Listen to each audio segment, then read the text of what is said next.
Remington Harlow, a successful software engineer, and his wife Cordelia, a talented interior designer, were the picture of marital bliss to their friends and neighbors. Their home, with its manicured lawn and white picket fence, stood as a testament to their seemingly perfect life. But beneath the surface, a dark current was stirring. Remington's growing fascination with a taboo fantasy would set in motion a chain of events that would shatter their idyllic existence and end in tragedy. What began as a consensual exploration of desires would spiral into a maelstrom of jealousy, betrayal, and ultimately murder. Remington Harlow was born in 1985 to a middle-class family in Eugene. From an early age, he displayed a keen intellect and a fascination with computers. His parents, both educators, nurtured his interests, and by the time he entered high school, Remington was already coding his own programs. Despite his academic prowess, he struggled socially, often feeling awkward and out of place among his peers. Cordelia Astor, born in 1987, grew up in a wealthy family in Seattle, Washington. The youngest of 3 children, she was vivacious and creative from the start. Her parents, successful real estate developers, provided her with every opportunity, including art classes and interior design courses. Their paths crossed in 2005 at Reed College in Portland. Remington, a junior computer science major, literally bumped into Cordelia, a freshman art student in the campus library. He was immediately smitten by her radiant smile and effortless charm. Cordelia, in turn, found herself drawn to Remington's quiet intensity and brilliant mind. Their courtship was a whirlwind of intellectual discussions, late-night coding sessions, where Cordelia would sketch while Remington typed, and explorations of Portland's eclectic art scene. Despite their different backgrounds and personalities, they found in each other a perfect complement. They married in 2009, shortly after Cordelia's graduation. The wedding, held in a picturesque vineyard in the Willamette Valley, was a joyous affair that seemed to portend a bright future. Remington had already secured a high-paying job at a tech startup in Portland, while Cordelia began to make a name for herself in the city's competitive interior design market. For the first few years of their marriage, life seemed perfect. They bought their dream home in Oak Ridge, traveled the world, and built a wide circle of friends. Remington's career soared as he climbed the corporate ladder, eventually becoming a senior engineer at a tech firm. Cordelia's design business flourished, with her work featured in several magazines. From the outside, the Harlows appeared to have it all: successful careers, a beautiful home, and a strong, loving marriage. But as they entered their 30s, subtle cracks began to form in their seemingly flawless facade, setting the stage for the tumultuous events to come. As the Harlows approached their 10th wedding anniversary, a restlessness began to creep into their relationship. The passion that had once burned so brightly had dimmed to a comfortable, but sometimes monotonous glow. Remington, always introspective, found himself increasingly drawn to online forums and discussions about alternative sexual lifestyles. It started innocently enough, a curiosity about what other couples did to spice up their love lives. But as Remington delved deeper into these virtual communities, he became particularly fascinated by the concept of cuckolding, the idea of watching his wife with another man, of being a warrior to her pleasure, awakened something within him. First, Remington kept these thoughts to himself, ashamed and confused by the intensity of his desires. He would stay up late, ostensibly working, but in reality, he was consuming every piece of cuckold-related content he could find. Cordelia, perceptive as ever since the change in her husband, she noticed his distraction, the way his eyes would sometimes glaze over during their conversations, the increased frequency of his late nights at the computer. Concerned, she gently probed, asking if everything was all right, if work was becoming too stressful. Finally, after weeks of internal struggle, Remington decided to broach the subject with Cordelia. One evening over a bottle of wine, he haltingly confessed his newfound interest. He spoke of his desires, his curiosity about exploring this fantasy, all the while watching Cordelia's face for signs of disgust or rejection. To his surprise and relief, Cordelia didn't recoil. Instead, she listened with an open mind, asking thoughtful questions about what exactly appealed to him about this scenario. While she expressed initial reservations, she also admitted to a certain intrigue.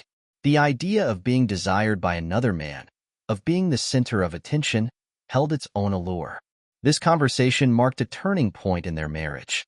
What had been a private fantasy for Remington was now out in the open, a possibility to be explored together. Neither of them could have predicted the profound impact this revelation would have on their lives, or the dangerous path it would ultimately lead them down. The Harlows' foray into the world of cuckolding began cautiously. They set ground rules, discussed boundaries, and agreed to take things slowly. But finding the right person to introduce into their marriage proved challenging. They wanted someone attractive and charismatic, but also discreet and respectful of their arrangement. Enter Thaddeus Blackwood. Cordelia met him at a charity art auction in downtown Portland, tall with piercing green eyes. Thaddeus exuded a magnetic charm that drew people to him. As the owner of a successful art gallery, he moved effortlessly through Portland's cultural elite, his wit and knowledge making him the center of attention at any gathering. Cordelia was immediately drawn to Thaddeus' sophisticated aura. They spent the evening in animated conversation about emerging artists and the latest trends in interior design. When Thaddeus casually mentioned being unattached and open to new experiences, Cordelia felt a spark of excitement. She relayed her encounter to Remington that night. Watching his eyes light up as she described Thaddeus, they agreed that he might be the perfect candidate for their exploration. Remington encouraged Cordelia to nurture the connection, his excitement palpable. Over the next few weeks, Cordelia and Thaddeus met for coffee several times, ostensibly to discuss potential collaborations between his gallery and her design firm. Each time, Cordelia returned home to regale Remington with stories of their encounters, stoking the flames of his fantasy. Finally, after a particularly flirtatious meeting, Cordelia decided it was time to broach the subject with Thaddeus. To her surprise and delight, he was intrigued by the proposition. He admitted to having participated in similar arrangements before and understood the delicacy required. With Thaddeus on board, the stage was set for the Harlows to turn fantasy into reality. Little did they know that this decision would set in motion a series of events that would irrevocably change their lives. The night of the first encounter arrived with a mix of nervous energy and excited anticipation. Remington and Cordelia had spent weeks planning every detail, from the ambient lighting in their bedroom to the bottle of expensive champagne chilling in an ice bucket. Thaddeus arrived at 8 p.m. sharp, looking dashing in a tailored charcoal suit. He brought with him a bouquet of exotic flowers for Cordelia and a rare bottle of scotch for Remington, a gesture that impressed them both with its thoughtfulness. The evening began in the living room with drinks and light conversation. Thaddeus regaled them with stories from the art world, his charisma on full display. Cordelia, dressed in a slinky black dress, laughed at his jokes and touched his arm with increasing frequency. Remington watched from his armchair, a tumbler of scotch in hand, his heart racing with every interaction between his wife and their guest. As the night progressed and the alcohol flowed, the atmosphere grew charged with sexual tension. Finally, with a meaningful look at Remington, Cordelia took Thaddeus by the hand and led him upstairs. In the bedroom, Remington settled into a corner armchair as Cordelia and Thaddeus began to kiss passionately. When Thaddeus and Cordelia finally fell onto the bed, their bodies entwined, Remington felt a potent mix of arousal and an unexpected twinge of jealousy. The encounter itself was intense and passionate. Remington watched, transfixed, as his fantasy played out before his eyes. The reality was more visceral, more overwhelming than he had imagined. Afterwards, as they all lay spent and silent, Remington felt a complex swirl of emotions. There was satisfaction, certainly. His long-held fantasy had been realized, but there was also a nagging sense of unease, a feeling that something fundamental had shifted. Thaddeus left shortly after, with promises to stay in touch. As Remington and Cordelia lay in bed, discussing the evening's events, in hushed, excited tones, neither could have predicted how this first encounter would set the stage for the tragedy to come. They had opened Pandora's box, and there would be no closing it again. Encouraged by the success of their first foray into cuckolding, they eagerly arranged more meetings. With Thaddeus, what had started as a monthly indulgence quickly became then weekly. Each encounter seemed to push the boundaries further. With Thaddeus staying longer, the sessions growing more intense and intimate, Remington's role began to evolve as well. Cordelia said in an interview that he was initially content to watch from afar. He found himself drawn closer to the action. Sometimes he would join in, and that the dynamics of power and control within their bedroom became increasingly complex. Outside of their encounters, Thaddeus began to integrate more into their lives. He would join them for dinner, accompany Cordelia to art exhibitions, even spend weekends at their home. His charm and wit made him a delightful companion, and the Harlows found themselves enjoying his company even when action wasn't on the agenda. As spring turned to summer, Remington's initial excitement began to give way to a gnawing sense of discomfort. He started to notice small but significant changes in Cordelia's behavior. She seemed distracted. During their alone time, her mind elsewhere, she began to dress up more often, even on days when they had no plans with Thaddeus. One evening, Remington came home early from work to find Cordelia on the phone, speaking in hushed, intimate tones. When she saw him, she quickly ended the call, claiming it was just a client. But Remington couldn't shake the feeling that she had been talking to Thaddeus. In bed, Cordelia's passion seemed to have cooled. She was still enthusiastic during their encounters with Thaddeus, but alone with Remington, she often seemed tired or disinterested. Remington found himself initiating sex more often, only to be gently rebuffed. Remington tried to reassert control over the situation. He suggested taking a break from their arrangement, perhaps going on a vacation, just the two of them. But Cordelia seemed reluctant, always finding reasons to delay or change the subject. His work began to suffer as he spent hours analyzing every interaction, every text message, every glance between Cordelia and Thaddeus. He started checking Cordelia's phone when she wasn't looking, scrutinizing her social media activity, even contemplating following her when she went out alone. Remington knew he was spiraling, but he felt powerless to stop it. The game he had initiated was slipping out of his control, and he was terrified of losing Cordelia. As his anxiety grew, so did his determination to put an end to the situation he had created. By any means necessary, the breaking point came on a warm July evening. Remington had planned a romantic dinner at home, hoping to reconnect with Cordelia and discuss his growing concerns. He had left work early, bought her favorite wine, and spent hours preparing an elaborate meal. But as the sun began to set and the candles burned low, Cordelia was nowhere to be seen. Her phone went straight to voicemail. Hours ticked by, the carefully prepared food growing cold on the table. When she finally stumbled in shortly before midnight, her hair disheveled and lipstick smudged, Remington's worst fears seemed confirmed. The argument that ensued was explosive. Remington, his emotions amplified by alcohol and hours of anxious waiting, unleashed all the fears and suspicions he'd been harboring.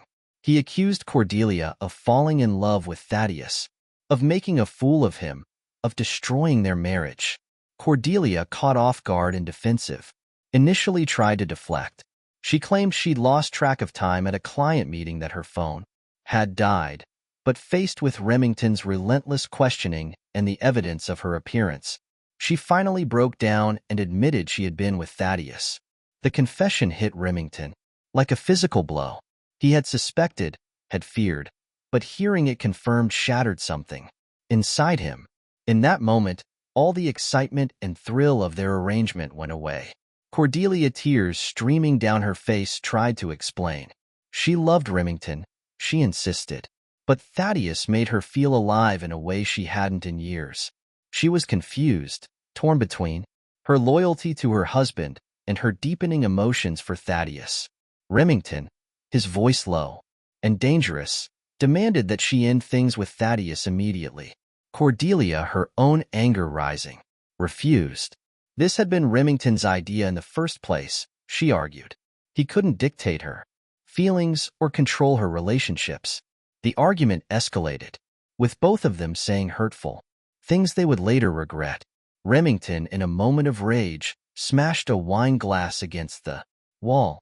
Cordelia, shocked by this uncharacteristic display of violence, retreated to the guest bedroom, locking the door behind her. Remington spent the night on the couch, his mind racing, unable to sleep. In the days following their confrontation, a chilling calm settled over the Harlow household. Cordelia and Remington moved around each other like ghosts, barely speaking, the tension palpable. Cordelia spent most of her time out of the house, throwing herself into her work, and Remington suspected meeting with Thaddeus. Remington, for his part, retreated into a dark place. Within himself, he called in sick to work, spending his days in a haze of alcohol and paranoid thoughts. He scoured Cordelia's computer and phone for evidence of her relationship with Thaddeus, meticulously documenting every text, every call, every unexplained absence. Remington began to fantasize about confronting Thaddeus, about making him pay for destroying his marriage. At first, these were just harmless daydreams, a way to vent his frustration. But as the days wore on and Cordelia grew more distant, these fantasies took on a darker, more violent tone. One afternoon, while Cordelia was at a client meeting, Remington found himself in their garage, holding the heavy wrench he used for home repairs. As he felt its weight in his hand, a chilling thought crossed his mind. It should be so easy to end this, and to eliminate the threat to his marriage once and for all. Horrified by the direction of his thoughts, Remington dropped the wrench and fled the garage, but the seed had been planted. As he paced the house, gulping down glasses of whiskey, the idea took root and grew. By the time night fell, what had started as a fleeting, horrifying thought had crystallized into a plan. August 15th dawned hot and humid, the air heavy with the promise of an approaching storm. Remington woke early, his head pounding from another night of heavy drinking, but his resolve unwavering. Today would be the day he confronted Thaddeus, the day he reclaimed control over his life and his marriage. He spent the morning in a feverish state of preparation. He showered, shaved, and dressed with meticulous care, as if preparing for an important business meeting, rather than the violent confrontation he was planning. In the garage, he selected the wrench he had held days earlier, wrapping it in a towel and placing it in a nondescript gym bag. Cordelia left for work around 9 a.m., barely acknowledging Remington as she rushed out the door. As soon as she was gone, Remington got into his car and drove to Thaddeus' gallery. He parked across the street, watching as Thaddeus arrived, greeting his employees with his characteristic charm. For hours, Remington sat in his car. As closing time approached, Remington watched Thaddeus bid goodbye to his last customer and begin closing up the gallery. This was the moment he had been waiting for. With shaking hands, he grabbed the gym bag and crossed the street. Thaddeus was locking the gallery door when Remington approached. He turned, surprise flickering across his face before it settled into a wary smile. "Remington," he said, "this is unexpected. Is everything all right?" Remington felt a surge of rage at Thaddeus' casual tone, as if he hadn't been destroying Remington's life for months. Without conscious thought, he swung the gym bag, catching Thaddeus off guard and sending him stumbling back against the gallery door. What followed was a blur of violence and desperation. Remington pulled out the wrench, swinging it wildly as Thaddeus tried to defend himself. But Remington was beyond reason. Every blow was fueled by months of jealousy, insecurity, and rage. When it was over, Remington stood panting over Thaddeus' motionless body, the wrench slick, with blood in his trembling hand. The reality of what he had done crashed over him like a tidal wave. He had just killed a man. He had just destroyed his own life in a futile attempt to save it. Remington went through the motions of covering his tracks. He dragged Thaddeus' body into the alley, behind the gallery, hiding it behind a dumpster. He wiped down the door handle and any surfaces he might have touched, then still in a state of shock he drove home. The weight of his actions, settling over him like a shroud, the storm that had been threatening all day finally broke as Remington pulled into his driveway, the rain washing away the blood on his hands, but doing nothing to cleanse his conscience. The hours following the murder passed in a night. Marriage blur for Remington. He stumbled into the house, barely making it to the bathroom before violently emptying the contents of his stomach. As the adrenaline wore off, the full impact of his actions hit him. He had killed a man. He was a murderer, operating on autopilot. Remington said about destroying evidence. He burned his clothes in the backyard fire pit, scrubbed the car clean, and took a shower. When Cordelia came home, Remington had composed himself enough to feign normalcy. He greeted her with forced cheerfulness, suggesting they order takeout and watch a movie. As they sat on the couch, the TV flickering, watched, Remington's mind raced. He knew it was only a matter of time before Thaddeus' body was discovered. He needed an alibi, a story to tell when the inevitable questions came. He casually mentioned to Cordelia that he had spent the day at home catching up on work and doing some yard work.